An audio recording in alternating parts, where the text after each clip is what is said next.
নমস্কার। কেমন আছেন আপনারা? ভালো আছেন তো? ভালো থাকুন, সুস্থ থাকুন। যারা আমার ভিডিওগুলি দেখেন তারা জানবেন আজকের অধ্যায়ের কথা। আজকের অধ্যায় আপনাদের কাছে কি আনতে চলেছে সেই বিষয়ে আপনারা কেউ কেউ যারা ভিডিও দেখেছেন তারা আগে থেকেই হয়তো জানেন। সেই মতোই আমি দেরি না করে আজকের অধ্যায় সম্পর্কে কথা শুরু করে দিচ্ছি। আজকের অধ্যায় হলো ৭ম অধ্যায় শ্রীমদ্ ভগবদ্ গীতার, যার নাম জ্ঞান বিজ্ঞান যোগ। আমাদের জীবনে গভীর আধ্যাত্মিক জ্ঞান ও বাস্তবিক উপলব্ধি প্রদান করে এই অধ্যায়। এই অধ্যায়ে শ্রীকৃষ্ণ অর্জুনকে জানিয়েছেন ভগবানের প্রকৃতি, সৃষ্টির রহস্য এবং জ্ঞানের দুটি ধারা, জ্ঞান এবং বিজ্ঞান। এক্ষেত্রে জ্ঞান হলো তাত্ত্বিক জ্ঞান এবং বিজ্ঞান অনুভব ও প্রয়োগযোগ্য জ্ঞান।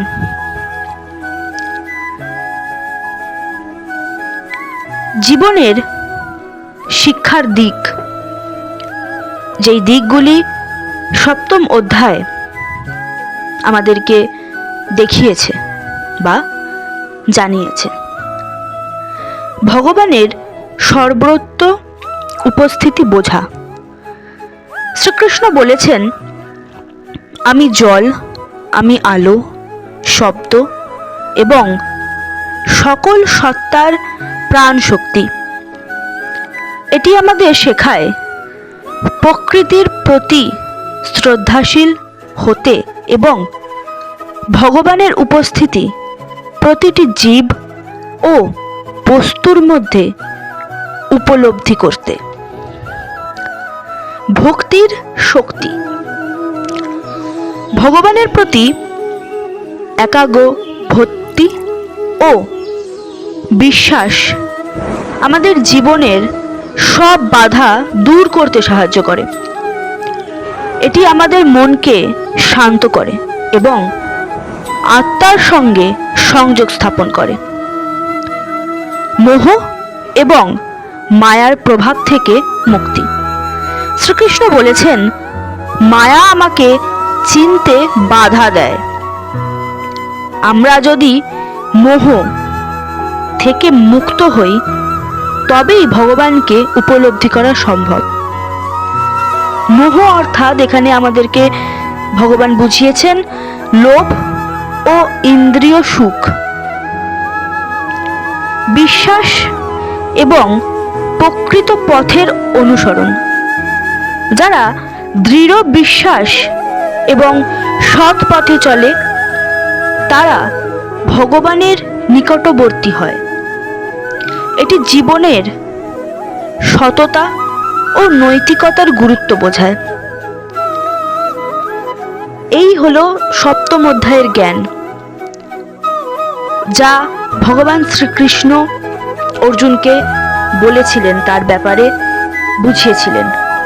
এবং এই জ্ঞান এখনকার বর্তমান সমাজে আমাদেরকে কি করে সাহায্য করবে সেটাই জেনে নেব।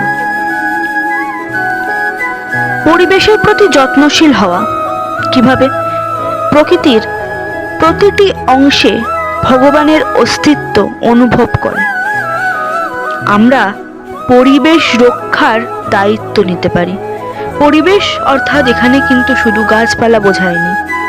পরিবেশ অর্থাৎ প্রকৃতির প্রত্যেকটি জিনিস, জল, মাটি, পশু পক্ষী, কীট পতঙ্গ, মানব, সকলে। সম্প্রতি ও মানবতাবাদের চর্চা। কিভাবে? সমাজে বিভাজন কমাতে এবং মানুষের মধ্যে ঐক্য স্থাপন করতে আমরা শিখতে পারি যে সকল জীব ভগবানের অংশ।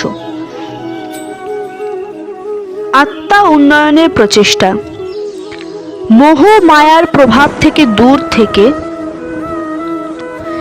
নিজের ভেতরের গুণাবলীকে জাগ্রত করা ও প্রকৃত উদ্দেশ্যে খুঁজে পাওয়া, ভক্তি ও বিশ্বাসের বিকাশ, দৈনন্দিন জীবনে কাজের প্রতি একাগ্রতা এবং জীবনের কঠিন পরিস্থিতিতে ভগবানের প্রতি বিশ্বাস রাখা আমাদের অনেক শক্তি যোগায়।